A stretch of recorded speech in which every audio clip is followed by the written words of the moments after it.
please do subscribe. Oh my God. I feel like I just spit. I have a mitt in my mouth. That was gross.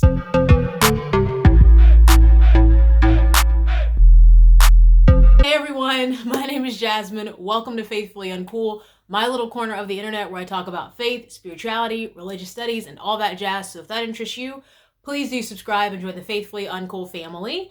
Today, we're going to be talking about a story that you've probably heard about already called Samson and Delilah. And I think it's one of the most interesting biblical stories, honestly. I know that pastors preach on it a lot. You've probably heard a lot of things about it. But I hope in this video that I can show you something new and help you look at it in a different way and help us to really think about what we know and what we don't know when it comes to this story. And really the Samson character in particular, since he is really the main character of this whole Samson and Delilah saga that we get in Judges chapter 16 of the Bible. So without any further ado, let's get into it.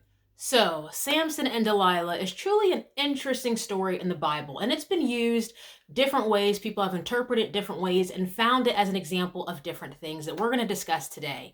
But I think to really get the full picture and idea of just how interesting of a biblical story Samson and Delilah's relationship is, it's also really cool to probably look at Samson himself as a biblical character, because really it is very much about this man who is destined for greatness.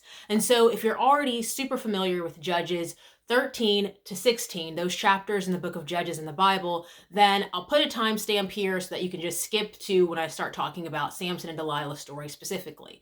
But if you need a little bit of background on Samson and a little bit more on this story, then here you go, my definitely not pastor approved perhaps summary of Samson and Delilah. So 3, 2, 1.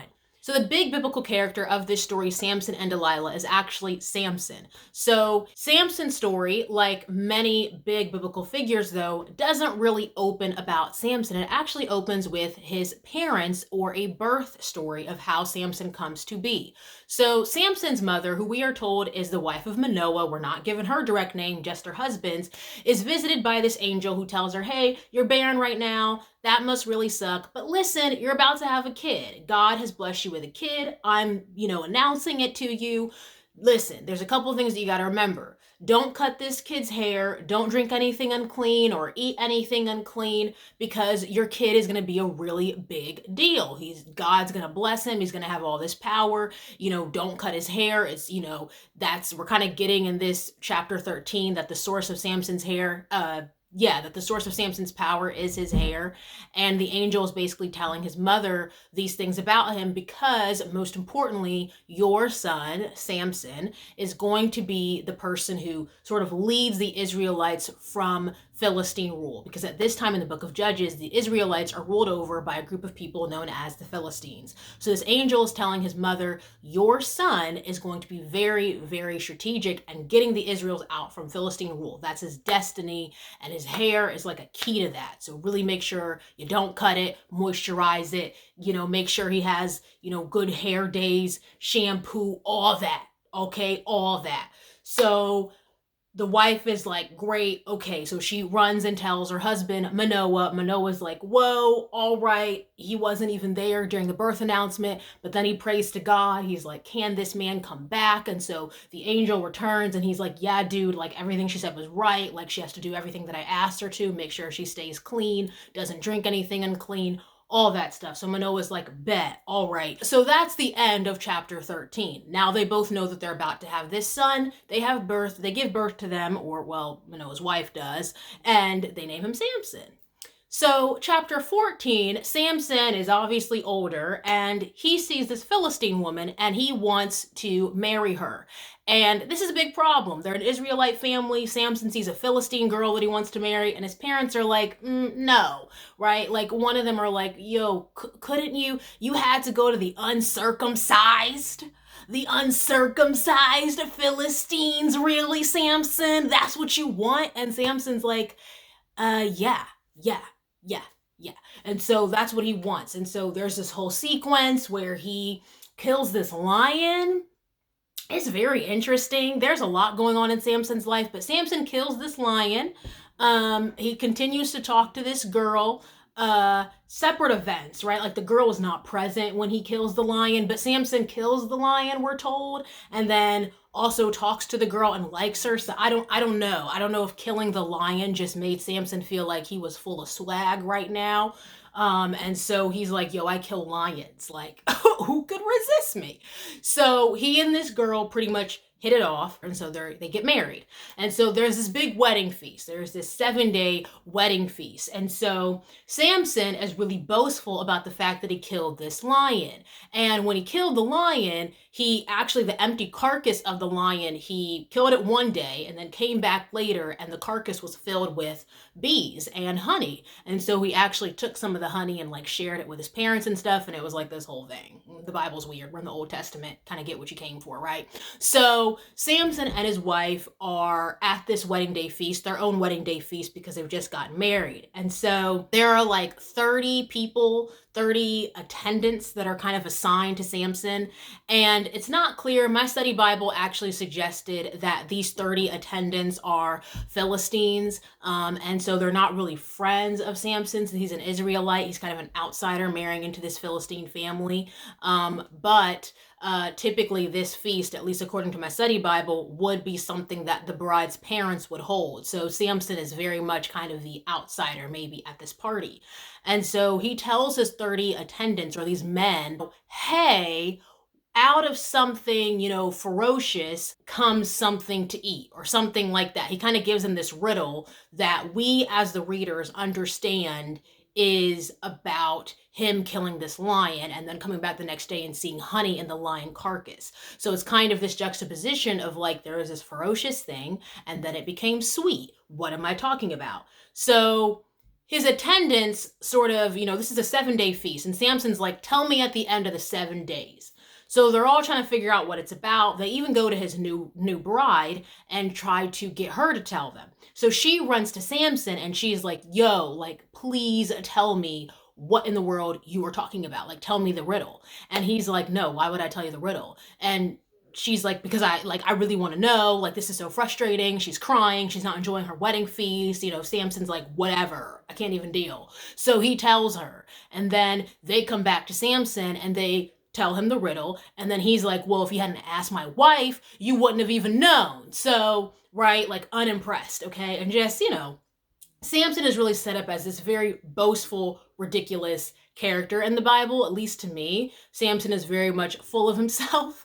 And so it's very interesting to see his story just kind of play out as far as it is. Whether you think it really happened or not, it's a very interesting kind of case study of being careful, how you act and what you do.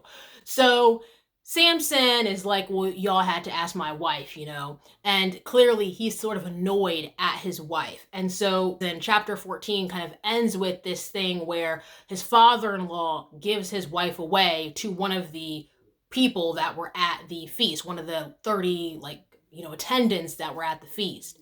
So then the next chapter, Samson goes to see his wife and his father-in-law won't let him. He's like, oh, I gave her to some other dude, but don't you want to check out her younger sister? And Samson's like, he pretty much says like the Hebrew for what the F are you thinking, but like biblical Hebrew. So we're not really sure, you know what I mean?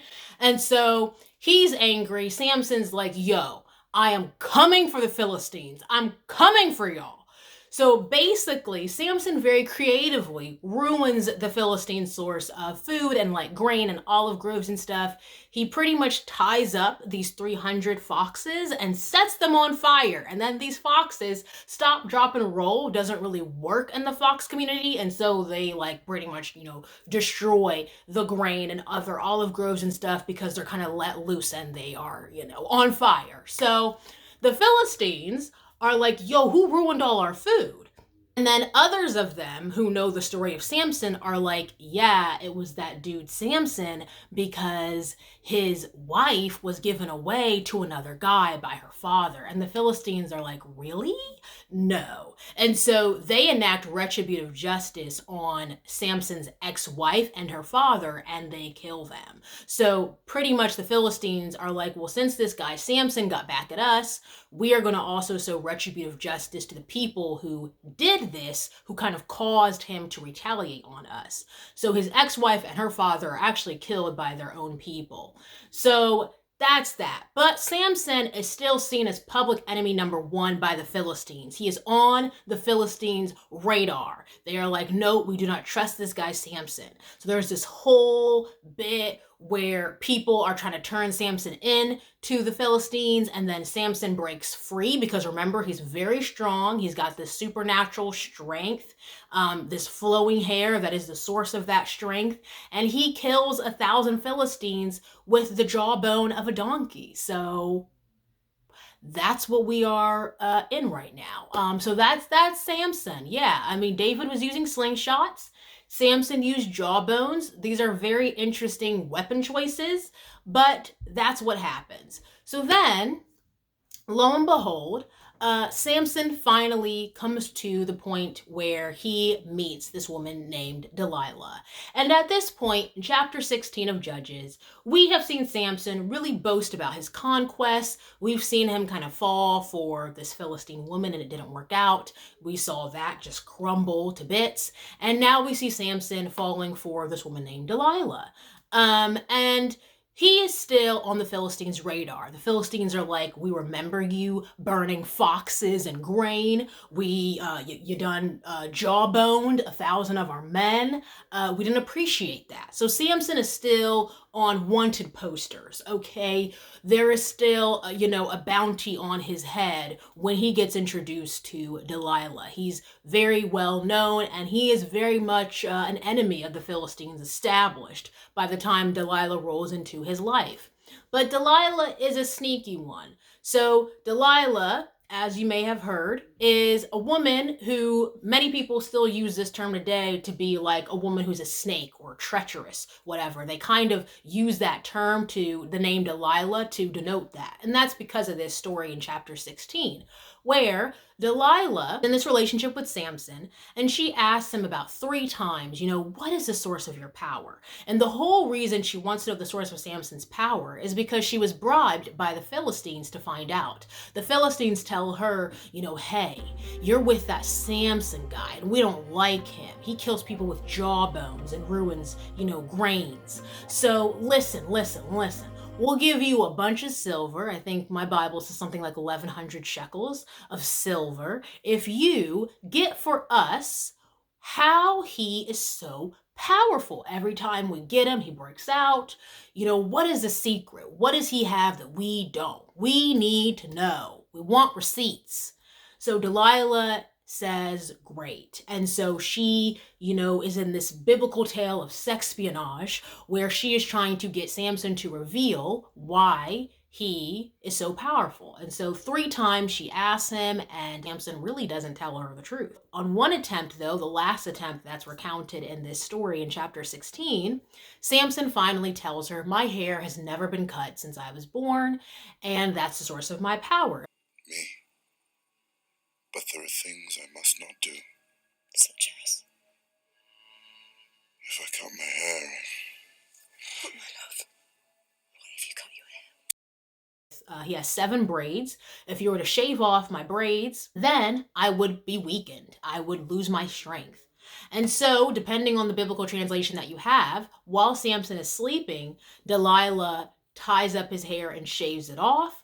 Or you may have a biblical story that says that there was someone else that came in while he was sleeping and on Delilah's lap, and then they shaved Samson's head. So really it depends on whether it was Delilah or someone else. It depends on maybe what Bible translation you have. But long story short, Samson's head is shaved. His power is gone in chapter 16. He gets taken in by the Philistines because after his head is shaved, he tries to break away but finds that he cannot because he's been restrained in his sleep and then wakes up with no hair, so no power. He gets taken by the Philistines. Delilah has ultimately betrayed him. We have no idea how she feels about it or not because that's the last time we hear about her. My God will take away all my strength. I'll be as weak as everyone else. But Samson gets his eyes gouged out. He's, tortured. The Philistines really don't care about Samson at all. he is pretty much their slave. He's in prison. And so his hair, though, starts to grow back a little bit. And so Samson pleads out to God to please let him get just a little bit of his power back, so that he can crush the Philistines. And so then Samson, depending on the biblical translation you have, he is in between these two pillars at this Philistine palace or place where a lot of Philistines have gathered. So he kind of pushes out the pillars, or you could even imagine that he kind of pulls them in. But whether he's pushing or pulling, he's pretty much making sure the pullers can't uphold the building. And so the building crumbles, killing the Philistines and Samson. And so Samson's story ends in this crazy sacrificial way. And there you have it. We have the story of Samson, with the story of Samson and Delilah kind of being that ultimate point where someone's betrayal gets him into Philistine custody and he makes his sacrificial mark. However, there's a lot about this story that I think sometimes we assume but don't always know. And we're going to get into that. So number one thing to know about the story of Samson and Delilah is that we might have one of the very few autonomous women in the Bible when we look at Delilah. Delilah, unlike Samson's mother, is not introduced to the audience as being the wife or daughter of anyone. Delilah is really her own figure. And while some people assume that Delilah was a prostitute because Samson is said to go see a prostitute before he starts talking to Delilah, to me, when I read chapter 16, it really seems like Delilah and this prostitute are two different people. There's a paragraph where Samson sees this prostitute in Gaza, and then some other stuff happens, and then Delilah enters the story, but she seems to be from this place, if I remember correctly, like the Valley of Sorek. So it doesn't really seem like Delilah and this prostitute are one and the same woman. And so with that being said, Delilah really acts on her own. While the Philistines do bribe her to get her to reveal to them Samson's power, and she does get money, that money really seems to be for herself. It doesn't really seem like Delilah is anything more than this woman who makes this really unquestionably terrible choice that leads to Samson's doom. However, she is her own agent in this way that I don't think we always see women in the Bible act. And so to me, that is actually significant, even if we use the term Delilah today, or at least some people do, as this kind of derogatory term. No matter how we remember her, I do think it's kind of interesting to point out that she kind of is her own person, for better or for worse. We also might not be able to assume that Delilah is a Philistine. While it is probably not likely that the Philistines would go to an Israelite woman to betray an Israelite man, the Bible never actually explicitly says that Delilah is a Philistine either. And so that's another assumption that is sometimes put on Delilah that is the case. But the Bible is never conclusive totally at the fact that Delilah was a prostitute or a Philistine. So just two things to think about that I think sometimes we take for granted when this is preached to us, but might not be clear. We actually don't know a whole lot about Delilah. Another note that some people do take from the story of Samson and Delilah is that it's a warning against foreign marriages. Or really maybe that Samson's whole tale is a warning against foreign marriages. When we look at the stories that Judges chapters 14 sort of recount, Samson's first marriage with his Philistine wife really ends disastrously. And ultimately, if we are to believe that Delilah is a Philistine, but technically, as I stated in my first point, that could be an assumption, arguably. If we believe that Delilah is a Philistine, then really we see a man, Samson, who's an Israelite, and kind of meets his downfall with two Philistine women. However, we have to be really honest here. I think sometimes when we put too much weight on this sort of idea that Samson was this great warrior with all of this passion and he had goals and he had purpose, and then he just meets the wrong women. I think that almost puts way too much power on the women Samson meets without coming to terms with the fact that Samson was definitely his own man, and he was definitely very boastful, a little bit narcissistic, and definitely took the whole, I'm literally the Hulk thing a bit too far sometimes.